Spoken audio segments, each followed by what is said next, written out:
జనబేరి news కి స్వాగతం. బులెటిన్ల ముందుగా హెడ్లైన్స్.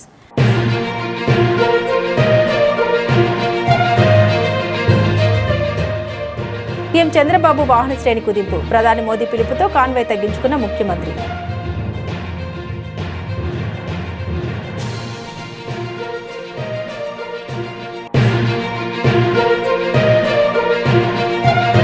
విజయవాడ సెంట్రల్ నియోజకవర్గ అభివృద్ధికి సర్కార్ కృషి. ఎంపీ కేశినేని శివనాథ్.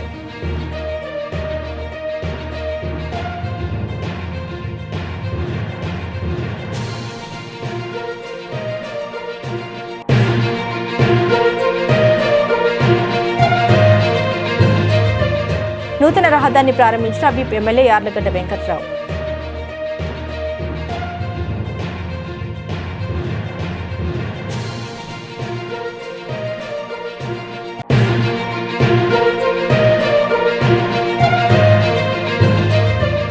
పర్యావరణ హితమే లక్ష్యం. 34,000 ఎలక్ట్రిక్ వాహనం. ఆటోనగర్లో మ్యాక్ మోటార్స్ ప్రారంభం.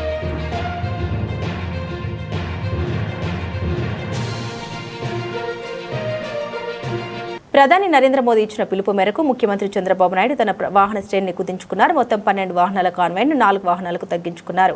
ఇవాళ నుండే ఈ వాహన శ్రేణి కుదింపును అమల్లోకి తీసుకురావాలని సీఎం సూచన జారీ చేశారు. ఈ మేరకు ఉండవల్లిలోని క్యాంపు కార్యాలయం నుండి సచివాలయంలో జరిగే కేబినెట్ సమావేశానికి కేవలం 4 వాహనాల కాన్వాయ్తోనే సీఎం చేరుకున్నారు. ఇక నుండి ఈ 4 వాహన కాన్వాయ్ శ్రేణితోనే ప్రయాణించాలని సీఎం నిర్ణయించారు. అటు మంత్రులు, ప్రజాప్రతినిధులు కూడా ఈ మేరకు వాహన శ్రేణి తగ్గించుకుని ఇంధనాన్ని ఆదా చేయాలని సీఎం సూచించారు. ఈ మేరకు మంత్రులు కూడా తమ కాన్వాయ్లోని వాహనాలను తగ్గించుకున్నారు.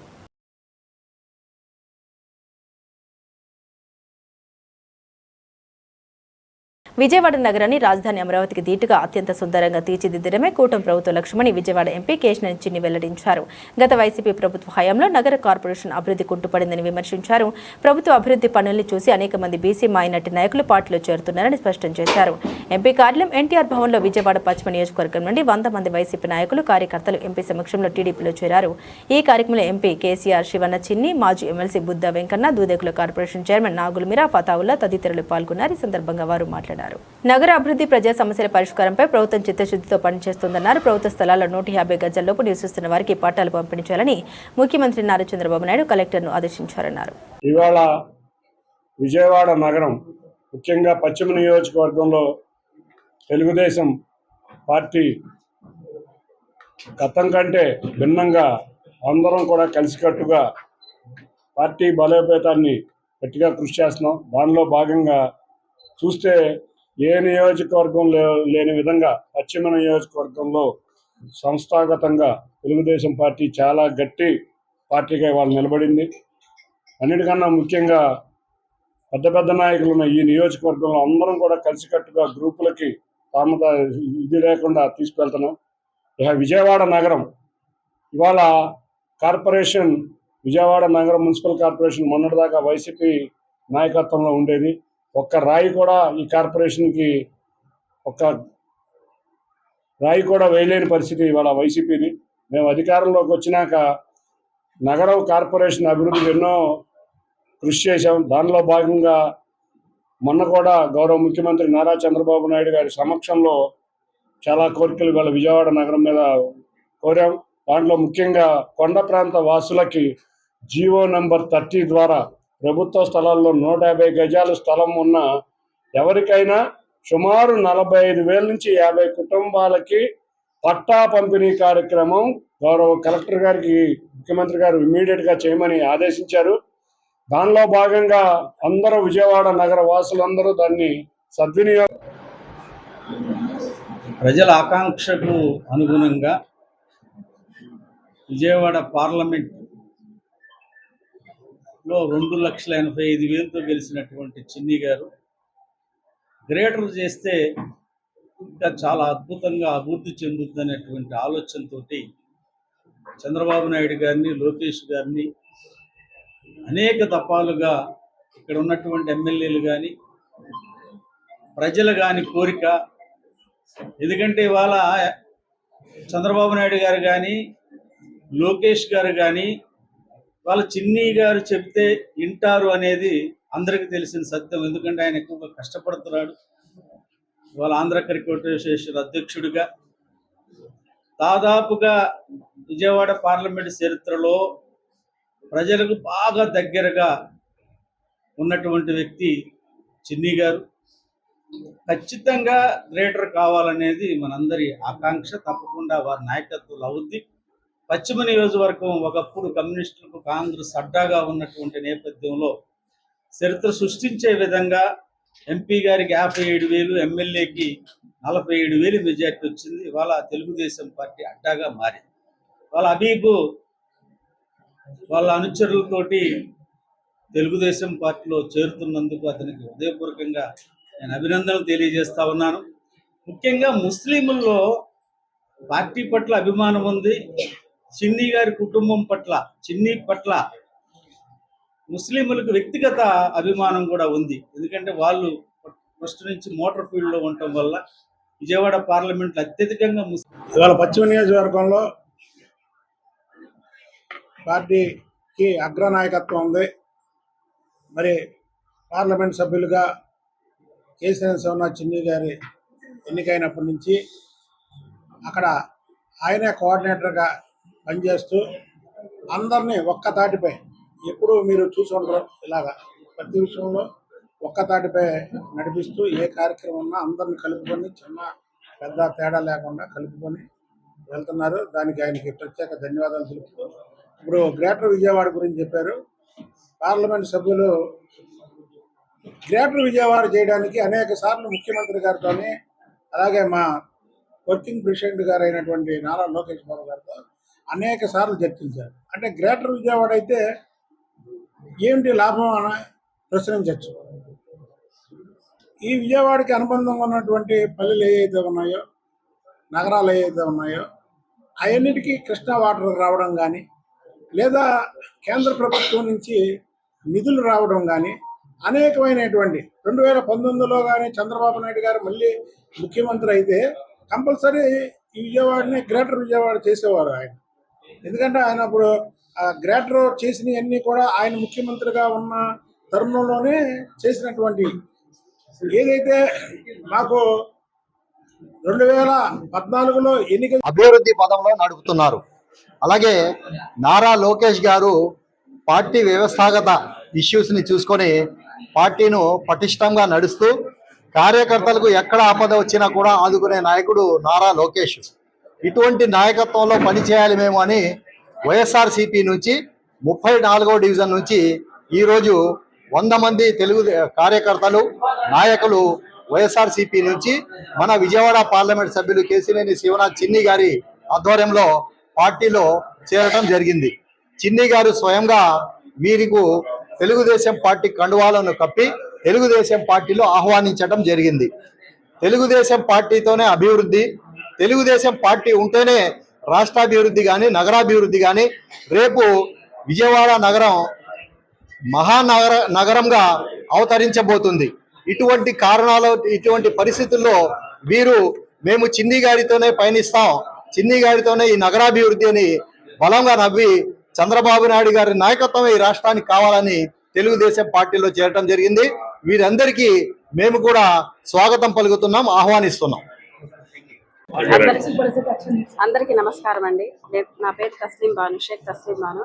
నేను 34 డివిజన్ నుంచి ఎంపీ శివనాథ్ చిన్ని గారి ఆధ్వర్యంలో మేము ఈరోజు టీడీపీ పార్టీలో కలవడానికి 200 మంది కార్యకర్తలను తీసుకొని వచ్చాము. తన కాన్వెంట్ను సగానికి కుదించుకున్న ఉప ముఖ్యమంత్రి పవన్ కళ్యాణ్ ఇంధన వాడకం తగ్గించాలన్న ప్రధానమంత్రి నరేంద్ర మోదీ పిలుపుని అనుసరించి ఈ నిర్ణయం తీసుకున్న ఉప ముఖ్యమంత్రి పవన్ కళ్యాణ్ జెడ్ కేటగిరీ భద్రత ఉన్న పవన్ కళ్యాణ్ తన వాహన శ్రేణిలో 50% వాహనాలు తగ్గించాలని తన భద్రతా అధికారులకు స్పష్టం చేశారు. అందుకనుగుణంగా ఉదయం నుండి ఉప ముఖ్యమంత్రి పవన్ కళ్యాణ్ కాన్వేలో మార్పులు చేశారు. తమకు అధికారం అనేది అలంకారం కాదని అదొక బాధ్యత అని ఎంపీ కేశినేని శివనాథ్ చిన్ని సెంట్రల్ ఎమ్మెల్యే బోండా ఉమామహేశ్వరరావు స్పష్టం చేశారు. నగర అభివృద్ధికి కట్టుబడి పనిచేస్తున్నామన్నారు. గత ప్రభుత్వం కేంద్ర నిధుల్ని దారి మళ్లించడం వల్ల 15వ ఆర్థిక సంఘం నిధులు రావడానికి ఇబ్బందులు ఎదురయ్యేవని, ప్రస్తుతం ఆ పరిస్థితి లేదని స్పష్టం చేశారు. గురువారం అజిత్ సింగ్ నగర్ వీఎంసీ వెహికల్ డిపోలో 5 నూతన జేసీబీ వాహనాల్ని ఎంపీ కేశినేని శివనాథ్ చిన్ని సెంట్రల్ ఎమ్మెల్యే బోండా ఉమామహేశ్వరరావు ప్రారంభించారు. ఈ సందర్భంగా వారు మాట్లాడారు. కేంద్ర ప్రభుత్వ పథకాలను ఎప్పటికప్పుడు ఫాలోఅప్ చేస్తూ నిధులు వచ్చేలా శ్రమిస్తున్నామన్నారు. 15వ ఆర్థిక సంఘం నిధులు 22 కోట్లతో 5 జేసీబీ యంత్రాల్ని కొనుగోలు చేసి పారిశుద్ధ్య పనులకు ఉపయోగిస్తున్నామన్నారు. సీఎం చంద్రబాబు నాయుడు పిలుపు మేరకు ప్రతి 3వ శనివారం నియోజకవర్గాల్లో స్వచ్ఛంద్ర స్వర్ణాంధ్ర కార్యక్రమం, సంరక్షణ కార్యక్రమం నిర్వహిస్తున్నామన్నారు. అందరికీ నమస్కారం. ఈరోజు ఒక పని చేసే పార్లమెంట్ సభ్యుడు ఆ పార్లమెంటుకి ఉంటే ఏ విధంగా కేంద్రం నిధులు వస్తాయో కేశినేని శివనాథ్ చిన్ని గారు పార్లమెంటుగా సభ్యుడిగా ఎన్నికైనాక నిరంతరం కేంద్రం నుంచి రావాల్సినటువంటి కేంద్రం ప్రభుత్వంలో ఉన్న ప్రతి స్కీమ్ని కూడా ఆయన ప్రత్యేకంగా ఫాలో అప్ చేయటం వల్ల నిరంతరం కూడా కేంద్ర ప్రభుత్వం నుంచి నిధులు ఎన్టీఆర్ డిస్టిక్కి పార్లమెంటు 7 నియోజకవర్గాలకు అంతా ఉన్నాయి. ఇవాళ ఏదైతే ప్రధానమంత్రి గారు కానీ ముఖ్యమంత్రి చంద్రబాబు నాయుడు గారు కానీ స్వచ్ఛతకి స్వచ్ఛాంధ్ర స్వచ్ఛ సంరక్షణ అని ప్రతి నెల మరి ముఖ్యమంత్రి కూడా అన్ని నియోజకవర్గాలకు వెళ్ళి ఏ విధంగా అయితే ఆయన పాల్గొంటూ ఉన్నారో ఇక్కడ పార్లమెంట్ సభ్యుడు 7 నియోజకవర్గాల్లో 1 నియోజకవర్గం, ఎమ్మెల్యేలైన మేము ప్రతి 3వ శనివారం 1 నియోజకవర్గంలో పాల్గొని స్వచ్ఛాంధ్ర స్వచ్ఛ సంరక్షణ మీద పూర్తిగా దృష్టి పెట్టాం. ఇది ఇవాళ ఎక్సెల్ ప్లాంట్. ఈ ఎక్సెల్ ప్లాంట్లో 2014కు ముందు 2,50,000 టన్నుల చెత్త ఉండేది. ఇక్కడ ఇలా కూర్చోడానికి కానీ ఈ ప్రాంతంలో నివసించే దాదాపు 75,000 మంది ప్రజలు ఎప్పుడు కూడా అనారోగ్యంతో దుర్వాసనతో పొగతో అల్లాడిపోయేవాళ్ళు. 2014లో నేను శాసనసభ్యుడిగా తెలుగుదేశం ప్రభుత్వం అధికారంలోకి వచ్చినాక చంద్రబాబు నాయుడు గారిని ఈ ఎక్సెల్ ప్లాంట్లోకి తీసుకొచ్చి చెత్త గుట్టలు ఎక్కించి ఆయనకి ప్రత్యక్షంగా ఆయనకి సమస్య ఏంటో చూపిస్తే ఆశ్చర్యపోయాడు ఆయన. నేను ఇన్నాళ్ళు సీఎంగా పనిచేశాను, ఎక్కడా కూడా ఇలాంటి పరిస్థితి చూడలేదని. ఆ రోజు అప్పటికప్పుడే ఆదేశాలు ఇచ్చి 23 కోట్ల రూపాయలతో ఇక్కడ ఉన్నటువంటి చెత్తనంతా కూడా తరలించాం. దాని తర్వాత చెత్తని సంపదగా సృష్టించాలని ఇవాళ అత్యాధునిక టెక్నాలజీని ఉపయోగించి జిందాల్ వేస్ట్ మేనేజ్మెంట్ పవర్ ప్లాంట్ను కూడా మేమే తీసుకొచ్చాం. ఆ రోజు 2014-19లో ఢిల్లీలో ముఖ్యమంత్రి వెళ్ళి, నారాయణ గారు మంత్రి గారు వెళ్ళి ఇవాళ సెంట్రల్ నియోజకవర్గంలో 15th ఫైనాన్షియల్ కమిషన్ ఆధ్వర్యంలో 5 జేసీబీలు విజయవాడ మున్సిపల్ కార్పొరేషన్కి రావటం చాలా ఆనందంగా ఉంది. మనం చూసాం గతంలో ఈ ప్రాంతం యొక్క పరిస్థితి ఏ విధంగా ఉండేదో 2014 నుంచి 19 వరకు కూడా చాలా భయంకరమైన పరిస్థితులు ఈ ప్రాంతంలో ఉండేవి. ఆ సమయంలో గౌరవ శాసనసభ్యులు బొండా ఉమా గారి ఆధ్వర్యంలో గౌరవ ముఖ్యమంత్రి నారా చంద్రబాబు నాయుడు గారికి ఇక్కడకు వచ్చి ఇక్కడ చెత్తని తరలించడమే కాదు, ఈ నియోజకవర్గంలో ఎన్నో సమస్యలకి ఆ 2014-19 బొండా ఉమా గారి నాయకత్వంలో ఎన్నో సమస్యలకి ఒక పరిష్కారం చూపించాం. ఇక్కడ రోడ్లు వేయటం కానీ ఈ నియోజకవర్గాన్ని కొంత అందంగా తీర్చిదిద్దడంలో వారి కృషి మనం ఈ నియోజకవర్గంలో మొదటి పేరు కానీ చివరి పేరు వరకు నిలబడేదే బొండా ఉమా గారు. అంత అభివృద్ధి చేశారు వీరు ఈ నియోజకవర్గాన్ని. 2024 అధికారంలో వచ్చిన కాడి నుంచి నేను పార్లమెంట్ సభ్యుడిగా ఉన్నా నన్ను నిరంతరం ఈ విధంగా చేయాలని నన్ను ఒక డైరెక్షన్ ఇస్తా, నిధుల విషయంలో ఈ ఉన్నాయని నన్ను ఒక మేలుకొలుపుతా, ఎక్కడెక్కడైతే ఇబ్బందులు ఆర్ఓబీలు ఆర్యూబీలు ఎక్కడ అవసరం ఉన్నాయి, ఎక్కడైతే డ్రైనేజ్ సమస్య ఉందో వీటిలన్నింటినీ నన్ను నిరంతరం కూడా వారు ఎడ్యుకేట్ చేయడమే కాకుండా నాకు ఒక డైరెక్షన్ ఇచ్చి నన్ను నడిపించారు. ఈ నడిపించే భాగంలో ఈ సంవత్సరంన్నర కాలంలో ఎన్నో మేమిద్దరం కలిసి ఇక్కడ ఎన్నో తీసుకురావడం జరిగింది. రేపు రాబోయే కాలంలో మొన్నగూడ గౌరవ ముఖ్యమంత్రి వారి దగ్గర మీటింగ్లో కూడా విజయవాడకు మరిన్ని నిధులు ఇవ్వాలి సార్ అని వారు కోరటం, ముఖ్యమంత్రి గారు కూడా అంగీకరించడం, అంతేకాకుండా మొత్తం మేమందరం కూడా సెంట్రల్ నియోజకవర్గమే కాదు మొన్న బొండా ఉమా గారి ఆధ్వర్యంలో కృష్ణలంక నుంచి పెనంలూరు వరకు కూడా రోడ్డు ఇవ్వాలని నేను అడగగానే వెంటనే ఉమా గారు కూడా ముఖ్యమంత్రి గారు గట్టిగా చెప్పారు. అది కూడా సింగనగర్లో 2వ ఫ్లైఓవర్ కావాలని అడిగాం. అది కూడా బొండా ఉమా గారు వెంటనే సింగనగర్లో 2వ ఫ్లైఓవర్ కావాలనగానే దానికి కూడా డిపిఆర్ రెడీ చేయమని వారు ఆదేశించడం జరిగింది. ఇవాళ రైల్వే ట్రాకులు కాలువలు ఎక్కువ ఉన్నాయి విజయవాడ. చెప్పింది చేస్తా చేసేదే చెప్తా అని చెప్పిన విధంగా గన్నవరం నియోజకవర్గాన్ని అభివృద్ధి పథంలో నడిపిస్తున్నామని గన్నవరం ఎమ్మెల్యే ప్రొతవిపి యార్లగడ్డ వెంకట్రావు అన్నారు. గురువారం ముంగుటూరు మండలం పొట్టిపాడు గ్రామం నుండి నారై అప్పారావుపేట వరకు 1.12 కోట్ల వ్యయంతో నిర్మించిన నూతన రోడ్డును స్థానిక నాయకులతో కలిసి యార్లగడ్డ ప్రారంభించారు. రిబ్బన్ కట్ చేసి రోడ్డు ప్రజలకు అంకితం చేశారు. ఈ సందర్భంగా ఎమ్మెల్యే యార్లగడ్డ వెంకట్రావు మీడియాతో మాట్లాడారు. గత 20 సంవత్సరాలుగా ఈ రోడ్డు పూర్తిగా దెబ్బతిన్న స్థితిలో ఉండేదని, కనీసం కార్లు ట్రాక్టర్లు కూడా వెళ్లలేని పరిస్థితి నెలకొందని గుర్తు చేశారు.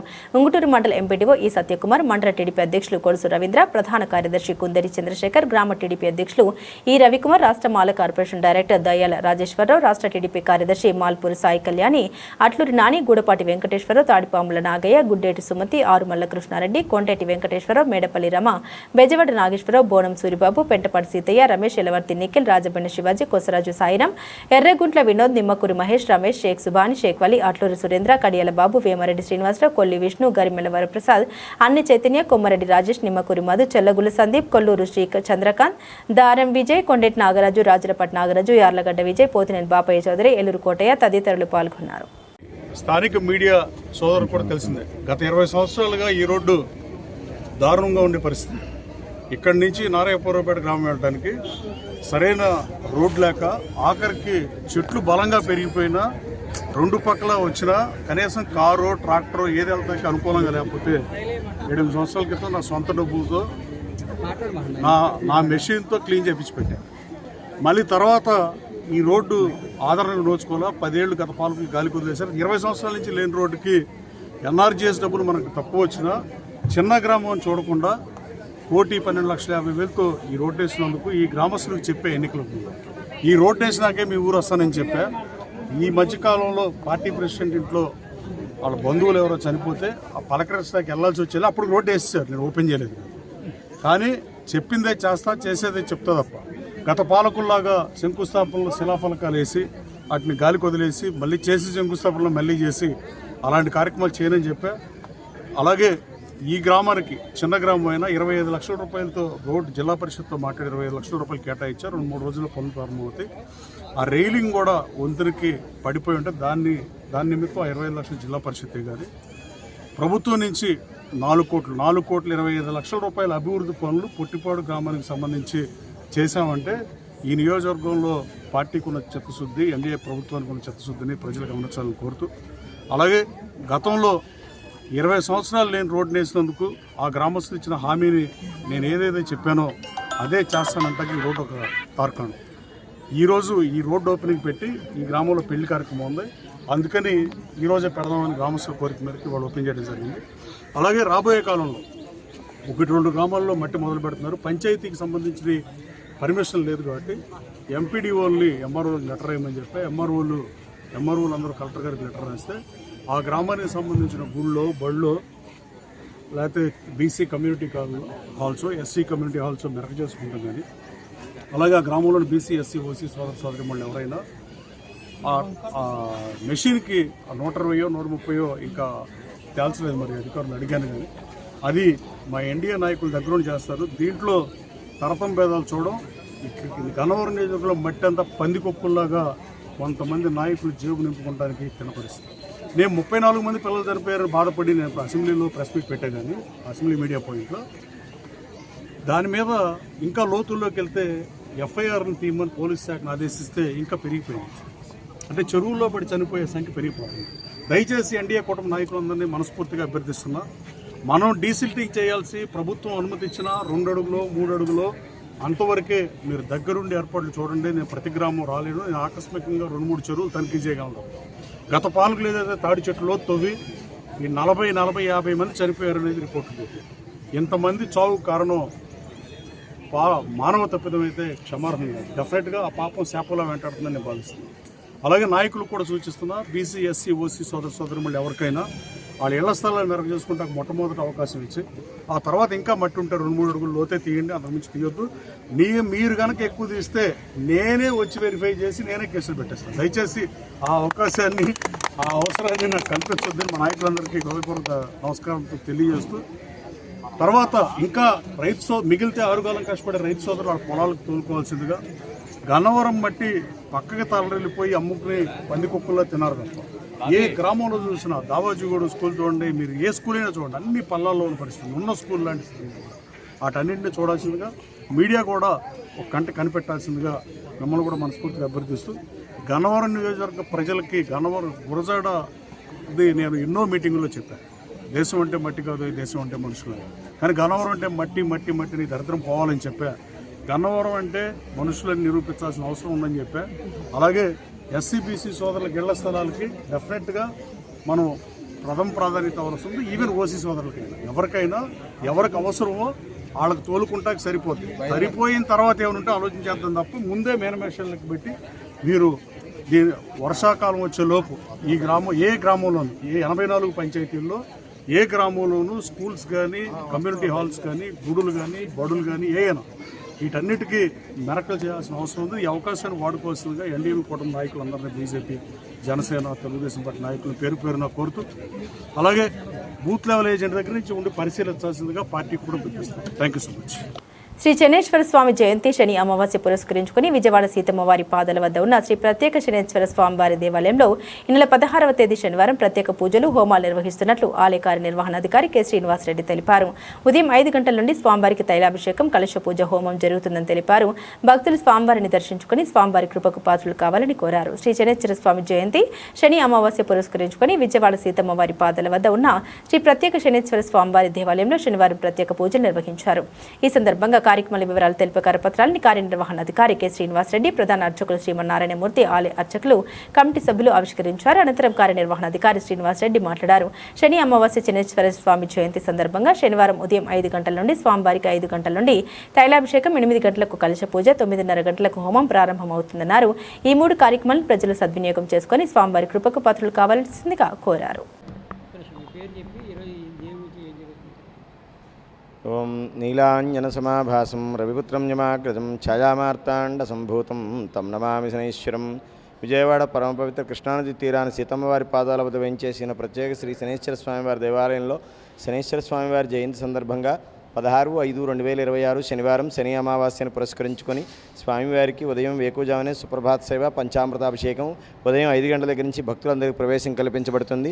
శనీశ్వర స్వామివారి జయంతి కాబట్టి స్వామివారికి ప్రత్యేకించి కలశ పూజ జరుగుతుంది. 108 కలశాలతో స్వామివారికి అభిషేకం, పూజ జరుగుతాయి. ఈ కలశ పూజ ఉదయం 8 గంటలకు ప్రారంభించబడుతుంది. 9 గంటలకు కలశ పూజ పూర్తయిపోతుంది.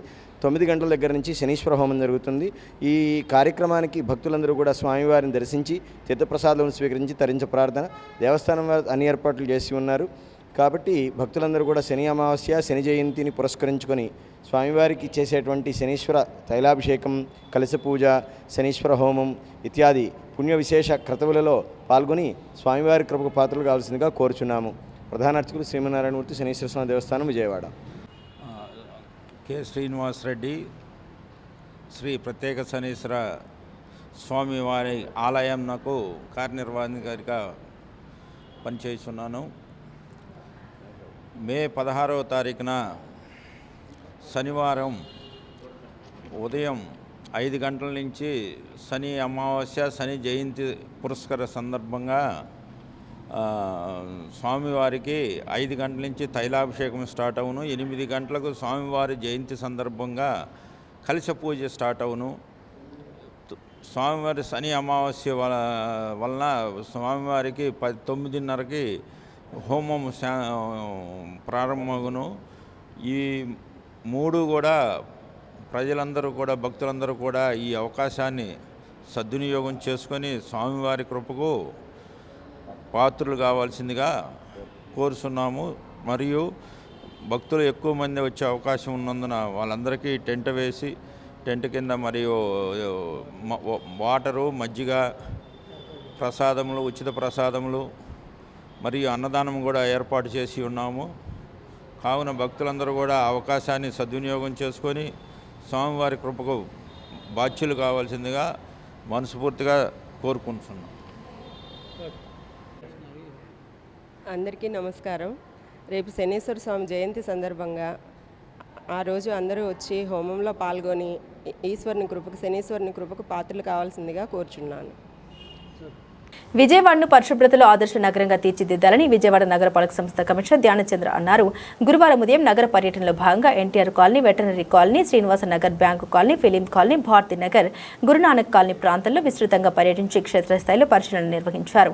ఆయా ప్రాంతాల్లో పారిశుద్ధ్యం, రహదారుల పరిస్థితి, మరుగుదొడ్ల నిర్వహణ, నిర్మాణ వ్యర్థాల నిర్వహణ తదితర అంశాల్ని అధికారులతో కలిసి పరిశీలించారు. నగరంలో నిర్మాణ వ్యర్థాలు రోడ్లపై ఖాళీ ప్రదేశాల్లో వేయకుండా పట్టణ ప్రణాళిక విభాగ అధికారులు క్రమం తప్పకుండా పర్యవేక్షణ నిర్వహించాలని తెలిపారు. నిర్మాణ వ్యర్థాన్ని తప్పనిసరిగా ఎక్సెల్ ప్లాంట్కు తరలించేలా చర్యలు తీసుకోవాలని ఆదేశించారు. పెరుగుతున్న కాలుష్యాన్ని అరికట్టడంతో పాటు సామాన్యులకు రవాణా భారం తగ్గించడమే లక్ష్యంగా ఆటోనగర్లో నూతనంగా ఏర్పాటు చేసిన మ్యాక్ మోటార్స్ షోరూంను రాష్ట్ర కార్మిక శాఖ మంత్రి వాసంశెట్టి సుభాష్ ప్రారంభించారు. Mac motors managing director Nikhil Kumar ఆధ్వర్యంలో ఏర్పాటు చేసిన ఈ షోరూం ఆంధ్రప్రదేశ్లోనే కంపెనీ యొక్క మొట్టమొదటి అవుట్లెట్ కావడం విశేషం. ఈ సందర్భంగా మంత్రి సుభాష్ మాట్లాడారు. భవిష్యత్ అంతా ఎలక్ట్రిక్ వాహనాలదేనని, ఈ తరుణంలో సామాన్య ప్రజలకు సైతం అందుబాటులో ఉండేలా కేవలం 34,000కి ఎలక్ట్రిక్ వెహికల్ను అందించడం అభినందనీయమని కొనియాడారు. మధ్యలో డీలర్ల ప్రమేయం లేకుండా నేరుగా తయారీదారులే కస్టమర్లకు విక్రయించడం వల్ల ధరలు అందుబాటులో ఉన్నాయని, ఈ వాహనాలకు రిజిస్ట్రేషన్ అవసరం లేకపోవడం మరో వెసులుబాటు అని ఆయన పేర్కొన్నారు. ఈ కార్యక్రమంలో సంస్థ ప్రతినిధులు, స్థానిక నేతలు పాల్గొన్నారు. అందరికీ నమస్కారం. ముందుగా Mac company manufacture cum sales అధినేత నిఖిల్ కుమార్ గారికి నా హృదయపూర్వక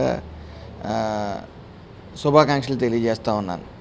ఒక కొత్త వరవడితో ఇటు పొల్యూషన్ కానీ భవిష్యత్తులో ఈ డీజిల్ వాడకాలు అవి కూడా ఈ తగ్గి ఎలక్ట్రానిక్ వెహికల్స్ అన్నీ కూడా మరి రాజ్యం వెళ్తున్న ఈ తరుణంలో అందరూ ఎలక్ట్రికల్ వెహికల్స్ వైపు చూసే ఈ తరుణంలో మరి నిఖిల్ కుమార్ గారు పేదవాళ్ళకి సైతం ఈ యొక్క వెహికల్స్ అందుబాటులో ఉండాలనే కృతనిశ్చయంతో మరి ఈ రోజున కేవలం 34,000 రూపాయలకే ఇలాంటి వెహికల్ని అందజేయటం, అదేవిధంగా డైరెక్ట్ మ్యానుఫ్యాక్చరర్ టు కస్టమర్, అంటే మధ్యలో డీలర్స్ ఎవరు లేకుండా, మళ్ళీ డీలర్స్ని పెడితే ఆ భారం మళ్ళీ కస్టమర్ మీద పడకూడదు, నామమాత్రమైన రేటుకే ఈ వెహికల్ని మరి కస్టమర్కి అందజేయాలనే ముఖ్య ఉద్దేశంతో ఒక వినూత్నమైన వరవడిని తీసుకుని వచ్చారు. ఇటు డీలర్స్ ఎవరో లేకుండా మ్యానుఫ్యాక్చరర్ ఈయనే, సేల్స్ కూడా స్వయంగా ఈయనే చేయటం, డీలర్షిప్ ఎవరికి ఇవ్వకుండా మరి ఇలాంటి వినూత్నమైన ఆలోచనని మరి ప్రజలు కేవలం పేద ప్రజల్ని అందుబాటులోకి తీసుకురావాలి, ఎలక్ట్రికల్ వెహికల్ తీసుకురావాలని కేవలం 34,000 రూపాయలకి, పైగా రిజిస్ట్రేషన్ కూడా అవసరం లేని వెహికల్ తయారు చేసి మరి ప్రజలకి 34,000కి అందిస్తున్న నిఖిల్ కుమార్ గారికి నా ధన్యవాదాలు తెలియజేసుకుంటూ మరి ఈ అవకాశాన్ని ప్రజలందరూ ఉపయోగించుకోవాలని చెప్పి, పేద ప్రజలందరూ ఉపయోగించుకోవాలని మనస్ఫూర్తిగా కోరుకుంటాను. ఇది కంపెనీ ఓన్డ్ షోరూమ్ అండి. ఇది చెర్లపల్లిలో కంపెనీ ఉంటుంది. కంపెనీ టు కస్టమర్, మధ్యలో డీలర్ డిస్ట్రిబ్యూటర్ ఎలాంటిది కూడా లేకుండా డిస్ట్రిబ్యూటర్ ప్రైస్కి కస్టమర్కి ఇవ్వాలనేది కాన్సెప్ట్ అండి. ఆ మోడల్లోనే వర్క్ చేస్తున్నాం. ఇప్పటికి తెలంగాణలో 4 అవుట్లెట్స్ ఉన్నాయి. ఏపీలో ఇది ఫస్ట్ అవుట్లెట్ అండి. కస్టమర్స్ నుంచి బెటర్ రెస్పాన్స్ వస్తుంది. ఆల్మోస్ట్ ఇంకా ఎక్స్పెన్షన్ చేయడానికి ఈ ఇయర్లో ట్రై చేస్తున్నామండి. Thank you. మా దగ్గర మోడల్స్ వచ్చేసరికి 34,000 నుండి 61,000 వరకు ఉంటుందండి. కంపేర్ టు మార్కెట్ క్వాలిటీలో బెస్ట్, ప్రైజింగ్లో కూడా బెస్ట్గా ఉంటుంది. దీంట్లో 2 మోడల్స్ బ్యాటరీస్ ఆఫర్ చేస్తున్నాము. One is graphene battery 1 year warranty, second వచ్చేసి లిథియం-అయాన్లో 2 years వారంటీ ఉంటుంది. Yes sir. బులెటిన్ ముగించే ముందు హెడ్లైన్స్ మరోసారి.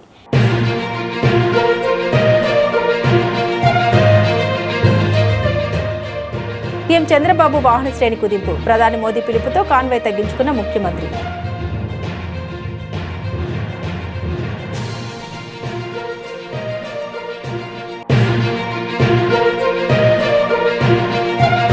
విజయవాడ సెంట్రల్ నియోజకవర్గ అభివృద్ధికి సర్కార్ కృషి, ఎంపీ కేశినేని శివనాథ్.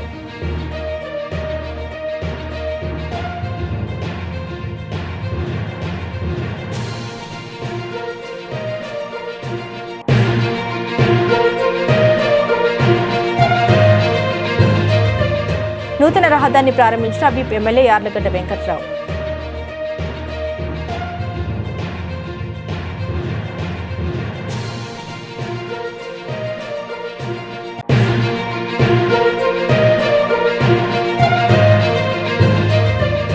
పర్యావరణ హితమే లక్ష్యం 34,000 ఎలక్ట్రిక్ వాహనం ఆటోనగర్లో మ్యాక్ మోటార్స్ ప్రారంభం.